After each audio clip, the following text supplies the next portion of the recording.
Contract के बारे में एक ऑपरेटिंग क्लॉजेस होती हैं। ऑब्वियसली हर चीज़ की ऑपरेट होना है, वो सप्लाई करेगा,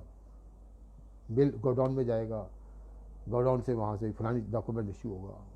कोई रिसीव नोट होगा, एक्नॉलेजमेंट होगी, फिर वो बिल के साथ साइन अटैच करेगा। फिर तो ये थोड़ी सी जो ऑपरेटिंग क्लॉज है ना, ये पर इसको भी ध्यान दें, क्योंकि ये ऑपरेटिंग क्लॉज की वजह से या हवा ट्रिप के अगर मटेरियल रिजेक्ट हो जाता है, फिर उसके रिजेक्शन कितनी देर में, ये बड़ा स्पेल आउट है, क्योंकि सारी चीज़ें ऑब्लिगेशन के साथ है। एक जगह काम रुकेगा, वहाँ आपका इम्पैक्ट कहाँ से आएगा। तो आपका अच्छा कॉन्ट्रैक्ट बना होगा, अच्छी इसके ऊपर थोड़ा टाइम लगाया होगा, इतनी बड़ी इन्वेस्टमेंट करने जा रहे हैं आप, ये करवाने जा रहे हैं, अपने भी करने जा रहे हैं, तो you have to be very careful. इस तरीके से फिर जनाब आ गई लीगल क्लासेस। अक्सर ये एक ख़ास लेवल के बाद जब क्लासें आती हैं ना, जी हमारा काम ख़त्म हो गया, तो बाद जी लीगल है जी, और लीगल कीएगा जी, उस के पता बाद वकील की क्लास आएगी। वकील की क्लास कोई नहीं किया तो हर everything is affecting you, affecting the parties. ये तो नहीं हम कह सकते वकील की क्लास है, जैसे वेबर है जी, उसके बाद जनाब जो इस किस्म की क्लास है फोर्स मेजोर है, मेजोर में अगर ऐसी क्लासेज बिल्ट इन हैं, पैंडमिक्स हैं, उसके बाद ये जो आपकी एमरजेंसीज हैं गवर्नमेंट की हैं, अगर किसी की नहीं थी या ऐसी स्टेट ऑफ इमरजेंसी में जल्जल आ जाता है, कहीं ने बिल्ट, एक तो बिल्ट इन क्लास है ना, एक क्लास का फिर भी आप रीड ज़रूर कर लें। अगर तो 6 महीने का कॉन्ट्रैक्ट है उसका इम्पैक्ट देख लें, अगर लॉन्ग टर्म कॉन्ट्रैक्ट है उसका इम्पैक्ट देख लें, उस हिसाब से उस क्लास की बड़ी उस हिसाब से वैल्यू होगी, ठीक है ना। लेकिन अगर 1 महीने का फर्क कॉन्ट्रैक्ट है, contract can be purchase order is also contract एक घर का भी एक ही कॉन्ट्रैक्ट। अब आया termination clauses and its effect. अच्छा टर्मिनेट हो गया जी, 1 महीने का नोटिस होगा, अब उसके बाद क्या उसका फैक्ट ऑफ टर्मिनेशन क्या होगा, क्या क्या उसका जो किसी का स्टॉक दिया हुआ है वो सारा, कि उसकी क्या पोजीशन होगी, जो उसने उस वक्त तक की परफॉर्मेंस दी होगी उसका क्या इफेक्ट होगा, उसको किस तरीके से कॉन्फर किया जाएगा, ये सारी चीज़ें हमें लेनी है ना। तो वी मस्ट नो, उसको डिस्कस किया जाए, बजाय कि हम सिर्फ कमर्शियल टर्म, मैं वही बात कमर्शियल टर्म डिस्कस कर कॉन्ट्रैक्ट बन गया, और बाद वो हम फंसे होते हैं। फिर उसका अक्सर हम चैम्बर में बैठते हैं,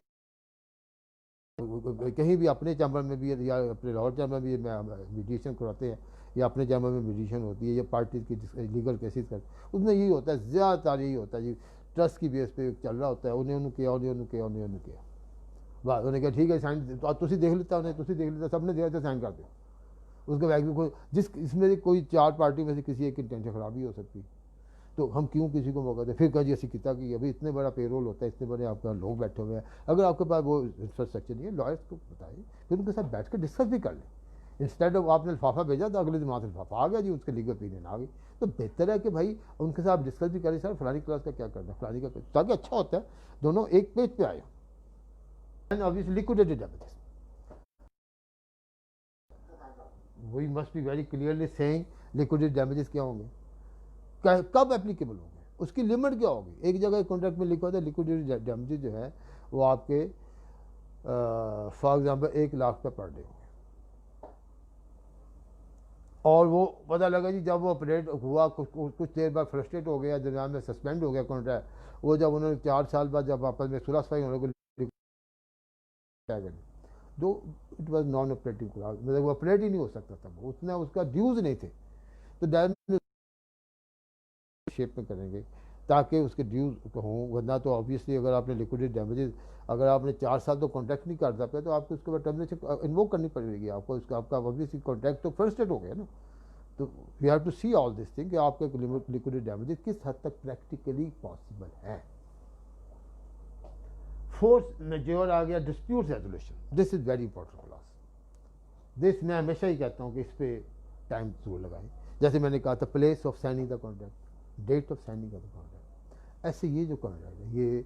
डिस्प्यूट रेजोल्यूशन, डिस्प्यूट होंगे अगर हैं, इफ़ एनी अराइज, वो कहाँ पे सबसे पहले what is the place of resolution of dispute, कौन सी कोर्ट को हम समझते हैं कॉम्पिटेंट होंगी। एक तो लॉ कहता है, एक पार्टी भी अपनी कहते हैं कि हमने जनाब का अगर मेरा कॉन्ट्रैक्ट लाहौर में हुआ तो ऑब्वियसली लाहौर की कोर्ट विल बी कॉम्पिटेंट। एक ज़माने में आज से 20 साल पहले जो एग्रीमेंट हुए थे तो उसमें लिखा होता जी आर्बिट्रेशन होगी, और इंटरनेशनल जो उसकी जो है ना chamber of arbitration of Paris, वहाँ पे आर्बिट्रेशन होगी। पाकिस्तानी कॉन्ट्रैक्ट है,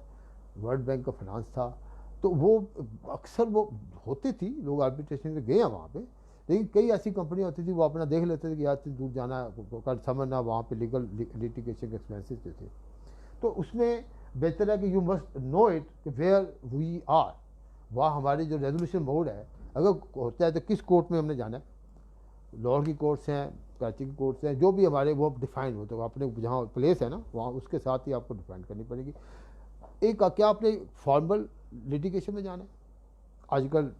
अल्टरनेट डिस्प्यूट रेजोल्यूशन है, बहुत इफेक्टिव होता जा रहा है। क्या हमने चैम्बर के थ्रू करानी है, लाहौर चैम्बर या कराची चैम्बर या फलानी चैम्बर, या थ्रू मीडिएशन करानी है, या हमने आर्बिट्रेशन करानी है? आजकल आर्बिट्रेशन के भी आर्बिट्रेटर्स के पैनल भी बनते जा रहे हैं। वो अल्टरनेट डिस्प्यूट रेजोल्यूशन पे लोग कमर्शियल कॉन्ट्रैक्ट ज़्यादा प्रेफर करने शुरू हो गए हैं। भाई यू मस्ट, एक तो you must know what you are signing, again again I am repeating, you must know how much, क्या आपका जितना स्टेक है उस हिसाब से आपको बड़ा क्लियरली होना चाहिए। एक अगर आप आज के दौर में भी आप लिखेंगे international court of international court में मैंने इसके डिस्प्यूट रेजोल्यूशन करानी है, अगर आपका डिपेंड के क्या मैग्नीट्यूड ऑफ द कॉन्ट्रैक्ट है, अगर वो प्रैक्टिकल है, आप कल को कोई पार्टी कैसे या प्रैक्टिकल, जैसे एक साहब मेरे पास आए जी हॉलैंड में, एक मेरा घोड़ा है वो वैसा फटा हो गया जी, तो मैं वहाँ करूँगा कि केस और जो है ना उसका जो केस है उसमें प्लेस ऑफ लिटिगेशन हॉलैंड। अब मैं सोचता हूँ, मैं हिसाब लगाया जी वहाँ जाऊँ, ये करूँ वो करूँ केस करूँ, तो ये तो मेरे इतने $1,00,000 बनते हैं, इतना मेरा क्लेम ही नहीं बनता। At the end of the day आप इस किस्म की जस्टिफिकेशन फिर ढूंढते हैं आप। फिर जनाब इसके बाद आता है आपका, अब आपका वेवर जो है, अब एक अक्सर ये होता है कि लीगल है जी, लीगल है वेवर, और the waiver of one party doesn't mean automatic waiver of other party. अब आप क्लियर कर लें कि अगर किसी पार्टी ने किसी एक क्लॉज को डिस्कस करके नेगोशिएट करना है, वेवर के लिए कहना है, वो उसका मेथड स्पेल आउट करें। ऑटोमेटिक वेवर देना है या एक चीज़ एग्जीक्यूट नहीं होती है, ऑटोमेटिक अल्टरनेट साथ कोई किसी चीज़ का दिया हुआ है, तो ये समझते हैं कि आपको इसमें क्लियर होना चाहिए। इसको ये ना कहें कि ये लीगल क्लॉज है, वकील ने ऐड की थी। यानी अक्सर ही होता है आप कहते हैं ये नेक्सर जो है फलानी चीज़ नेक्चर ए बी सी डी, जब आप साइन करने लगे this contract along with the all the annexure A B C D being integral part hereof, this spell करें, फिर कॉन्ट्रैक्ट एंड नेक्चर इकट्ठा होगा, फिर signature of the party. Obviously signature party बड़ी क्लियर डिफाइन है, party A, party B, party C, what तमाम pages पे उसके साइन होंगे उसी सीक्वेंस में। अगर लेफ्ट पे एक ने शुरू किया है पहले पेज पे तो वही करता आएगा आखिर तक, लेफ्ट पे फिर सेंटर में किसी की है, राइट में दी है, और एनेक्शंस के साथ this contract along with all this annexions this sign, and party जब साइन करेंगे फिर विटनेस होगी। यू नो विटनेस की क्या वैल्यू है, विदाउट विटनेस का essential of the party witness, one of the essential of the party is a witness. Party contract sign without the witness usually you know it क्या होता है। And जब ये हमारा कॉन्ट्रैक्ट साइन हो गया, कई जगह पे देखा है ऑर्गेनाइजेशन में कॉन्ट्रैक्ट साइन है जी, माल आई जा रहा है, बिल में सप्लाई हो रही है जी, कॉन्ट्रैक्ट कितने है? वो जी समझ तो ये उस 2 कापियाँ उन्होंने दी हुई हैं जो कि रेटों की कापी हैं, और ये जो अकाउंट वालों को वो दी हैं, बाकी कॉन्ट्रैक्ट MD साहब की दराजी पे है। भाई क्या contract is a confidential document, अगर आपने रेट्स भी वो कर दे ओके जी इट इज़ कॉन्फिडेंशियल, अगर आपकी पॉलिसी है कॉन्फिडेंशियल तो आपका कॉन्ट्रैक्ट डिपार्टमेंट होना चाहिए। जब आपने कॉन्ट्रैक्ट साइन कर लिया है, फिर आपकी रिकॉर्ड बिल्डिंग, मैं हमेशा हर जगह कहता हूँ, हर अपनी ऑडियंस को कहता हूँ, record building of record, building of record, building of record, proper record of the contract right from the day 1 of negotiation, execution, notice आया को नोटिस गया, एक प्रॉपर फाइल या 2 फाइल जो भी उसकी फाइल होनी चाहिए। अक्सर ही होता है अचानक डिस्प्यूट आ गया, कॉन्ट्रैक्ट लब देने किसी दराजी पे है, फलाना लेटर किसी की दराज पे है, तो भाई फिर वो अगर आपने खुद लेट से कि इसमें कोई स्टे इन्वॉल्व है, तो आपको तो स्टे की तैयारी करते हुए बहुत टाइम चाहिए। जब कोई गारंटी कैशमेंट का मसला वो तो एक दिन का नोटिस भी नहीं होता।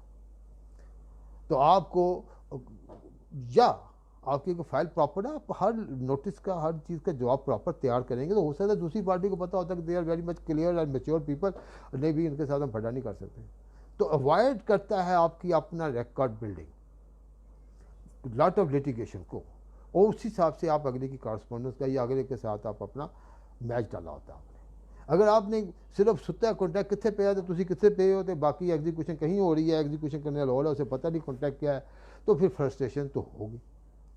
तो इतना अच्छा कॉन्ट्रैक्ट बन गया जैसे हमने भी बनाया। उसके बाद पता लगा जी हमने उसको रिकॉर्ड कीपिंग नहीं की प्रॉपरली, उसकी एग्जीक्यूशन में हम लोग कहीं मार खा गए, कहीं मिसअंडरस्टैंडिंग हो गई, कहीं को लेटर लिखने वाले बंदे ने जो जवाब देना था उन्हें कॉन्ट्रैक्ट पड़ा नहीं, उन्हें कुछ की कुछ चीज़ कर दी, पता लगा जी वो हमारी ऑब्लिगेशन पैटर्न चेंज हो गया, किसी ने उसको फ्लैट करना शुरू कर दिया।